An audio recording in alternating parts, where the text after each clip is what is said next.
Hi welcome to BSR studies. ఈరోజు ఆదికవి Nannaya university స్టూడెంట్స్కి degree first year first sem వాళ్ళకి exams అనేవి కండక్ట్ చేస్తున్నారు కదా. సో సాంస్క్రిట్ యొక్క మోడల్ పేపర్ ఏ విధంగా ఉంటుందనేది చూద్దాం. ఈ ఇయర్ నుంచి సిలబస్ చేంజ్ అయింది కనుక అన్ని క్వశ్చన్ పేపర్ ప్యాటర్న్ ఏ విధంగా ఉంటుందని యూనివర్సిటీ వాళ్ళు రిలీజ్ చేయడం జరిగింది. సో మీకు వచ్చేసి సాంస్క్రిట్ మోడల్ పేపర్ ఏ విధంగా ఉంటుందనేది చూద్దాం. ఇది వచ్చేసి సిలబస్ అండి. ఫస్ట్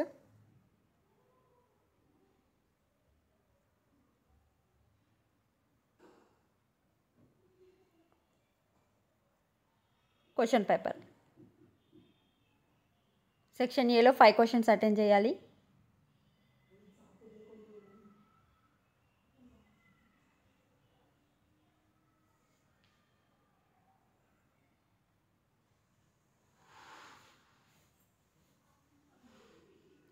సెక్షన్ బిలో పైన క్వశ్చన్ కింది క్వశ్చన్ ఇంటర్నల్ చాయిస్ అనేది ఉంటుంది.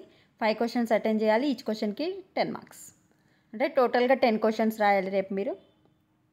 70 మార్క్స్కి exam. Telugu already recent videos check చేసుకోండి. వీడియోని లైక్ చేయండి, ఛానల్ సబ్స్క్రైబ్ చేసుకోండి. Thanks for the watching.